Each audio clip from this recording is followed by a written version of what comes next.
Nina Carter never imagined that the hallowed halls of America's most prestigious mathematics institute would become the stage for a battle of wills and prejudices that cut deeper than any textbook problem. What happens when the rigid mathematical establishment is confronted by a brilliant mind they refuse to acknowledge because of her background? When three revered professors, icons of academia whose opinions have long gone unchallenged, decide to belittle a genius from Chicago's neglected South Side, they have no inkling that behind their smug dismissals lies a revolutionary intellect that has been quietly transforming calculus theory. In a world where excellence is measured by conformity and tradition, Nina Carter's very existence becomes a challenge to the status quo, and her journey is marked by a relentless struggle against those who see her not for her brilliance, but for the color of her skin and the circumstances of her upbringing. Nina stood before the towering limestone facade of the Institute's mathematics building, the weight of her acceptance letter burning into her palm as if it were both a shield and a target. She clutched the document with a mixture of pride and trepidation, its crisp edges bearing the promise of a full academic scholarship, a promise that seemed almost too fragile, as if it might vanish with a single blink. "You can do this," she whispered to herself, smoothing down her carefully chosen outfit that balanced professionalism with understated grace. The words of her beloved grandmother echoed in her mind. "They may notice your skin at first glance, but they will remember the strength of your mind long after." Those words were a talisman against a world eager to undermine her. Inside, the corridors shimmered with polished wood and brass plaques that celebrated mathematical triumphs of a bygone era. The portraits lining the hallway, stern and unyielding in their expressions, were all of white men who had once dominated these very halls. Their eyes seemed to follow her every step as she approached the administrative desk with a determination that belied the storm raging within her. "I'm here to pick up my course materials," Nina said in a calm, measured tone as she slid her acceptance letter across the counter. The assistant, absorbed in her own routine, barely looked up until she finally paused with a slight frown. "Are you sure you're in the right department? This is advanced theoretical mathematics." With a steady nod, Nina replied, "Yes, I'm sure," and watched as the woman's eyes flickered with a hint of disbelief before returning to her screen. Moments later, a chill ran down Nina's spine as the heavy door swung open to reveal Dr. Harrison Wells. Tall and imposing with his silver hair and wire-rimmed glasses, he exuded an air of superiority as he strode into view, flanked by Dr. Victoria Stanford and Dr. Richard Bennett. Dr. Stanford's reputation had once inspired Nina during her high school years, while Dr. Bennett's textbooks had been her constant companions during countless late nights of self-study. Yet their expressions were not of admiration but of condescension. "Miss Carter, I presume," Dr. Wells said, as he extended a hand that barely registered a greeting before retracting it, his tone dripping with disdain. "Our diversity initiative candidate," he added, with a sneer that left Nina's cheeks flushing with a mixture of anger and hurt. In that instant, the gap between her achievements and their expectations widened into a chasm. Dr. Stanford's quick, appraising glance and Dr. Bennett's cool smile did nothing to mask their underlying contempt. "Your application was unexpected," Dr. Stanford remarked curtly, implying that while she had achieved perfect scores, her humble high school had no business producing a mind of such caliber. "Talent can emerge from anywhere," Nina countered, her voice steady even as her heart pounded with a blend of defiance and vulnerability. Dr. Bennett's words cut like a scalpel. True mathematical genius typically leaves breadcrumbs long before arriving here. "I don't recall seeing your name in any published work or competition victories." Nina's throat tightened at the accusation, the professor's veiled implications stoking the flames of an injustice that felt all too personal. She wondered how she could possibly explain that her high school had scrapped its advanced math courses years ago, that she had juggled 2 jobs after classes to help her struggling family pay rent, and that her groundbreaking proofs on online forums were known only by her elusive username. "I look forward to surprising you," she managed, her words both a promise and a plea for recognition. Dr. Wells merely chuckled, his laugh as hollow as the corridors around them. "MIT does not appreciate surprises," he declared flatly. "Excellence here is expected, not surprising." With a dismissive check of his watch, he added, "Your first class is tomorrow. Spend today acclimating to the reality of being here." As he and his colleagues turned away, Nina clutched her acceptance letter close, as if it were the only remnant of hope in a place where she was already marked as an outsider. Later that day, in a classroom humming with an air of entitlement and privilege, Nina found herself surrounded by designer backpacks and casual chatter about summer internships at prestigious firms. The confident murmur of voices seemed to underscore the injustice of her own quiet determination. Slipping into a seat near the back, she carefully arranged her well-worn second-hand textbooks, a testament to her relentless pursuit of knowledge despite financial hardships. As she began to settle in, a young Asian man with an earnest smile gestured towards the empty chair beside her. "Is this seat taken?" he asked, introducing himself as Marcus Chin, Dr. Stanford's teaching assistant. His friendly demeanor was the first genuine warmth Nina had encountered since her arrival, and it briefly eased the tension that clung to her. However, the atmosphere of the room soon shifted as the three professors entered with an air of authority. Dr. Wells, with Dr. Stanford and Dr. Bennett in tow, commanded the space with a voice that brooked no dissent. "Welcome to Advanced Theoretical Calculus," he began, his gaze lingering pointedly on Nina as if to remind everyone of her supposed limitations. "Our department maintains standards that have produced Fields medalists and Nobel laureates. These standards are non-negotiable." He paced slowly, his instructions echoing off the high ceilings as he pointed out that statistically, one of the students might not even complete the program. His words, laden with implicit threat and derision, rippled through the room, leaving Nina with a sinking feeling that she was being set up for failure. Despite the oppressive scrutiny and the weight of whispered doubts from classmates, Nina resolved to prove her worth. When a diagnostic assessment was distributed, a test designed to separate genuine talent from mere memorization, she worked methodically and meticulously. While many of her peers struggled with the questions, which extended far beyond basic calculus into realms of theoretical application, Nina's pencil moved with determined precision. Within 20 minutes, she had completed the assignment, leaving a trail of innovative solutions that hinted at her untapped potential. Dr. Bennett's reaction was swift and chilling. "That was rather quick, Ms. Carter," he remarked, his tone laced with skepticism. The application of Taylor's series to the third problem was intriguing.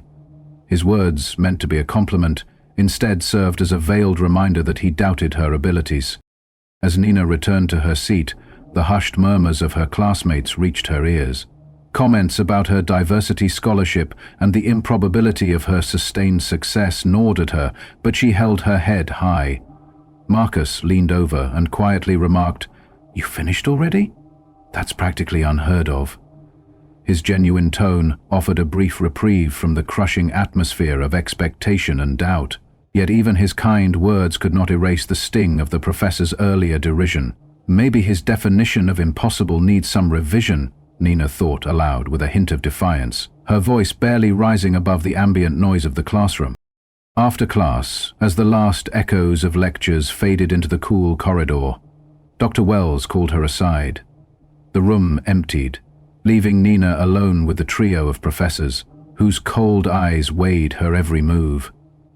"An interesting performance today," Dr. Wells began, holding her assessment as if it were a delicate artifact. "Perfect scores from someone with your background," was not a mere observation but a loaded remark that underscored their prejudiced expectations. Steeling herself, Nina replied evenly, "I studied calculus independently." Dr. Stanford interjected sharply, "Independent study rarely produces this level of understanding." With a quiet resolve, Nina straightened her shoulders and said, "Perhaps you have underestimated what determination can achieve." Dr. Wells's smile was devoid of warmth as he concluded, "We shall see." His parting words, delivered with a dismissive finality, left her feeling both defiant and deeply isolated. Later that day, as a relentless downpour battered the institute's windows, a fitting mirror to her turbulent emotions, rumors of her perfect diagnostic assessment had spread like wildfire, intensifying the scrutiny from both peers and professors alike. Whispers of diversity admit and suspicions about her rapid success created an environment that was as hostile as it was envious. Marcus, ever the voice of quiet solidarity, warned her in a low tone that Professor Stanford was in an especially aggressive mood that day. Despite the bleak atmosphere, Nina resolved to focus on the challenge ahead rather than the bitterness swirling around her. That evening, alone in her modest dorm room, Nina transformed her space into a sanctuary of thought. Sheets of paper filled with complex equations and handwritten notes were pinned up on the walls, a ritual reminiscent of her younger self, huddled in the public library back in Chicago, where she first discovered the language of mathematics. Those memories, vivid and bittersweet, reminded her of the nights she had spent poring over textbooks borrowed from friends and libraries closing early, determined to master a subject that no one else believed she could conquer. Now, facing the impossible problems assigned by her professors, problems that seemed crafted not to educate but to eliminate, Nina realized that every challenge was designed to undermine her confidence. Yet, with each formula and theorem she revisited, her resolve only grew stronger. As Monday morning dawned clear and bright, a stark contrast to the heavy rain of the previous day, Nina prepared to confront her latest academic trial.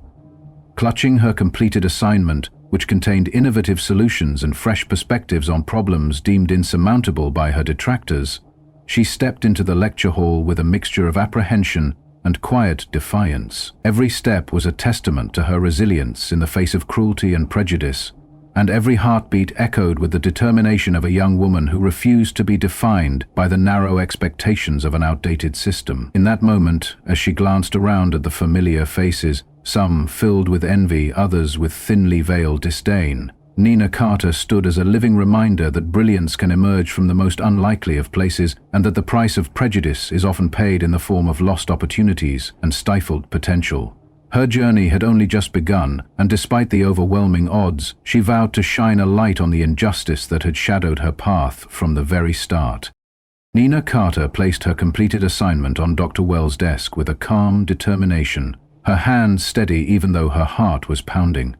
The next day in class, the atmosphere was thick with tension, as Dr. Bennett returned the graded assignments with disheartening red marks. "Disappointing results overall," he announced, his voice echoing off the high ceilings.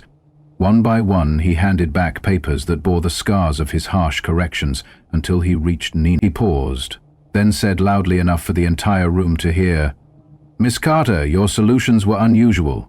When she accepted her packet, she found no grade at all. Only a terse note instructing her to meet with all three professors immediately after class.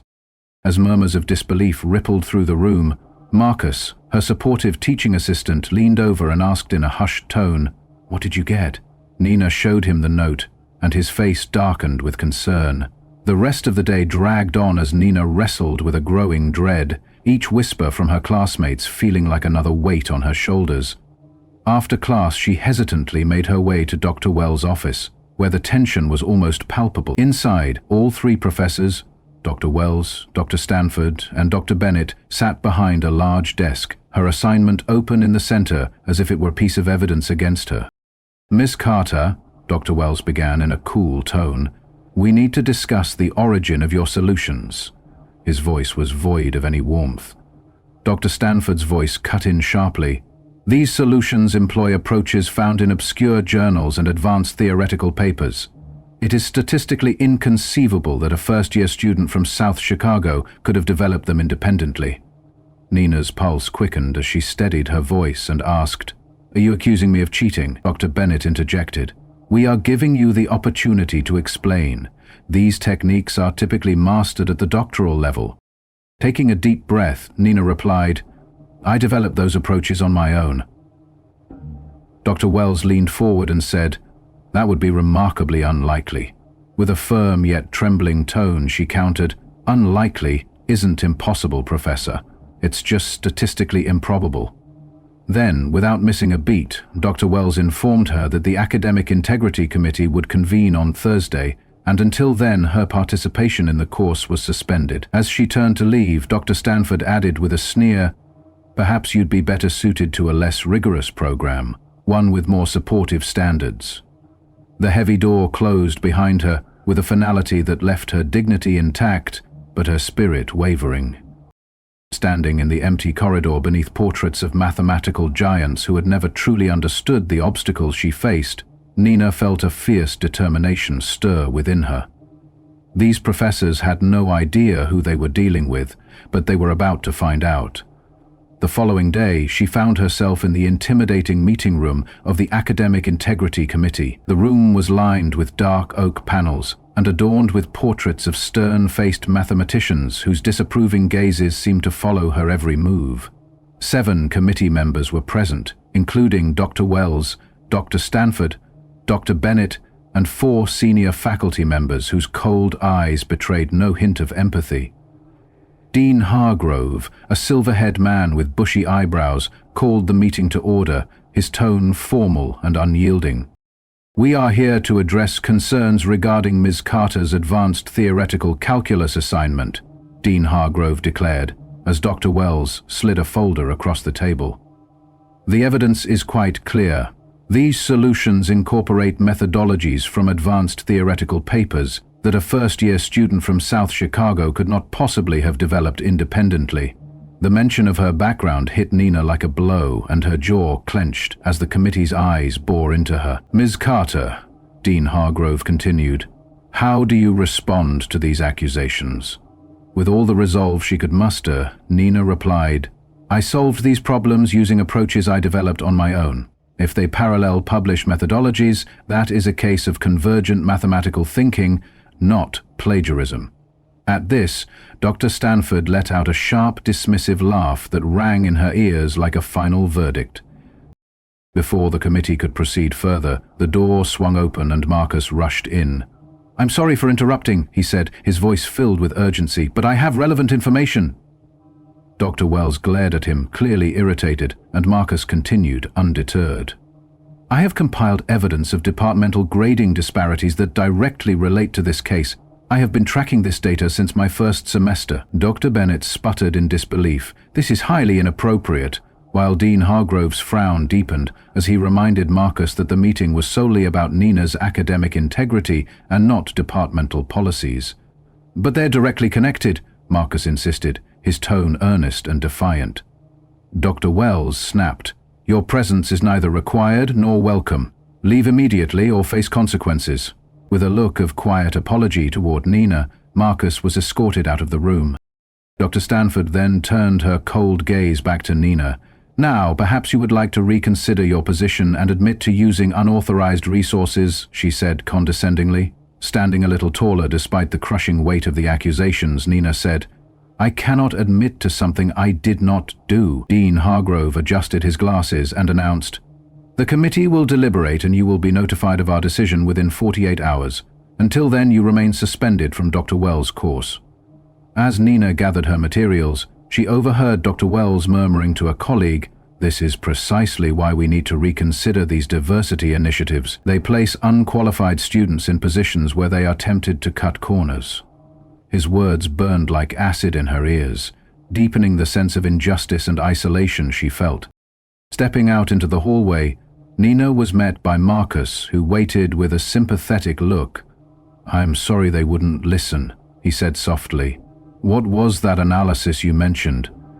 He then handed her a folder containing 3 years of departmental grading data, a damning collection of charts and statistics that revealed significant disparities in how minority students' work was evaluated. These files show that exceptional minority students face disproportionate scrutiny, often resulting in transfers or withdrawals. "The same professors targeting you appear repeatedly in these records," Marcus explained. As Nina scanned the documents, her eyes widened in a mixture of shock and steely determination. "They think they know who I am," she murmured, "but it's time to show them how wrong they are." Back in her dormitory, which had transformed over the weeks into what her suitemates affectionately called her beautiful mind territory, every wall was covered with meticulously organized papers, intricate mathematical proofs, and colorful diagrams connecting disparate theorems. Marcus later remarked, "This is intense," as he stepped into the room for the first time, and his eyes roamed over the mathematical tapestry that embodied her relentless pursuit of truth. While working at her laptop, Nina revealed a partial original proof for the Hodge conjecture. a problem that had stumped professional mathematicians for decades. "I've been working on this since high school," she said quietly, tapping the keys with focused urgency. Her breakthrough, however, was not confined to her private study. Late one evening, while scrolling through an online mathematical forum, Nina discovered that her contributions under the username QuantumZ were gaining attention. Marcus, who joined her on the screen, was both confused and astonished. "What am I looking at?" he asked as he saw repeated references to QuantumZ's revolutionary proofs. Nina explained, "That's been my username since I was 16. I posted these proofs 9 months ago, well before they appeared in any journal. This is the very methodology you are accusing me of plagiarizing." The realization struck him hard, and his shock gave way to a growing admiration for her brilliance. Yet the bitter irony of the situation was clear. Would anyone believe that a black girl from the South Side had been anonymously revolutionizing theoretical mathematics all these years? Before they could fully absorb the magnitude of the discovery, there was a knock at the door. A young black woman with braids, Eliza, from the Washington Astronomy Department, peeked in and said, "Hey, Nina, I heard about what happened." Inviting her in, Nina quickly filled Eliza in on the distressing turn of events. Eliza, having experienced similar discriminatory scrutiny herself, handed Nina a thumb drive. "I started a data collection project last year after it happened to James in engineering. There have been 27 cases in 3 years. Now it's 28, she explained. The drive contained chilling evidence of a disturbing pattern. Exceptional minority students were being targeted and subjected to unfair academic scrutiny, resulting in many being forced out of programs. "This ends now," Nina declared quietly but resolutely, not just for herself, but for every brilliant student who had been overlooked or dismissed. Determined to fight back, Nina turned her attention to an email announcement from the mathematics department that appeared on her laptop screen. It detailed a mandatory guest lecture by the distinguished Fields medalist Dr. Terence Wong, scheduled for Friday. Marcus pointed out that Dr. Wong had cited Quantum Z in his last paper and had been trying for months to identify the anonymous genius behind the groundbreaking work. With a mix of apprehension and resolve, Nina began composing an email directly to Dr. Wong. In that message, she revealed her true identity as Quantum Z and explained the situation. The calculated cruelty and public humiliation that Dr. Wells was orchestrating by forcing her to solve Rasmussen's differential equation in front of the entire department. Marcus interjected, "Are you sure about this? It's a big risk." Nina's voice was firm as she replied, "The bigger risk is letting them continue this pattern of discrimination." Shortly after, she showed Marcus and Eliza another email, a message from Dr. Wells sent to the entire department. It declared that as part of Friday's special lecture event, first-year student Nina Carter would attempt to solve Rasmussen's differential equation before an audience that included the entire department and a distinguished guest. "This demonstration will either validate your abilities or confirm the committee's concerns," the email stated, in a tone dripping with sarcasm and malice. Marcus was appalled, whispering, "He's setting you up to fail publicly." But Nina's eyes burned with quiet defiance as she replied, "Or so he thinks." She turned back to her walls of mathematics, the equations and proofs now symbols of her unyielding determination to reclaim her dignity and prove her brilliance. As the fateful Friday approached, the air in the mathematics department grew thick with a tension that was almost palpable. Nina Carter, with all the courage and resolve she could muster, prepared for what would be the most public showdown of her young academic career. She knew that behind the cold calculations and rigid standards there lay a profound injustice, a prejudice that sought to silence her talent and diminish her achievement. But she also knew that today she would force them to confront the truth, that brilliance is not defined by the color of one's skin or the limitations of one's background, but by the relentless spirit and unwavering determination of a genius who refuses to be diminished. Word had spread about the special demonstration, and what was meant to be a distinguished academic lecture had transformed into something resembling a mathematical gladiatorial combat. In the crowded lecture hall, students whispered in the hallways, speculating about the outcome and even placing metaphorical bets on whether the diversity admission candidate would crash and burn. The room was packed beyond capacity, with faculty filling the front rows, graduate students seated behind them, and undergraduates squeezed into every available nook. In the center of the front row sat Dr. Wells, Dr. Stanford, and Dr. Bennett, their cold, expectant expressions making Nina Carter's stomach churn with anxiety. Marcus murmured quietly, "Vultures waiting for a kill," as he stood beside Nina at the back of the hall, while Eliza gently squeezed Nina's hand, urging her to stay strong. Soon, Dr. Terence Wong, distinguished by his salt-and-pepper hair and gentle demeanor that stood in stark contrast to the harshness of the other professors, entered amid enthusiastic applause. He began his lecture on innovative approaches to long-standing mathematical challenges, his calm tone providing a brief respite from the tense atmosphere. After about 20 minutes, however, Dr. Wong paused and glanced down at his notes with a slight frown. "Before I continue," he announced, "I understand there is a special demonstration planned today." At that moment, Dr. Wells rose and declared, "Indeed, Miss Carter has made certain claims about her mathematical abilities that require verification. We thought your presence would provide an excellent opportunity for expert assessment." Dr. Wong's eyes flickered as he asked, "And where is Miss Carter?" With every pair of eyes on her, Nina stepped forward, her heart pounding, yet her resolve firm. The walk to the front felt endless. Dr. Wells gestured toward the large whiteboard and stated, "Miss Carter, you have 20 minutes to demonstrate your approach to Rasmussen's differential equation. Dr. Wong will evaluate your work." Nina took a deep breath and recalled her grandmother's gentle words from long ago at the kitchen table when little Nina worked through algebra problems as Grandma Ruth prepared dinner. "When they try to make you feel small, you must be your biggest," her grandmother had said. Clutching that memory like a cherished secret, Nina picked up a marker and began writing deliberately on the board, her strokes measured and resolute, despite the high stakes. After 10 minutes, murmurs rippled through the room as faculty noted her unorthodox method. At 15 minutes, Dr. Wong leaned in closer, his eyes wide with a mix of astonishment and suspicion, murmuring that her methodology was remarkably similar to work published by Quantum Z Online the previous year. Dr. Wells shifted uncomfortably and added, "Which confirms our suspicions. She has copied these methods." Dr. Wong protested softly. "Impossible. These interim steps were never published. Only the original theorist would know them." With quiet confidence, Nina completed her proof and declared, "Unless I am Quantum Z."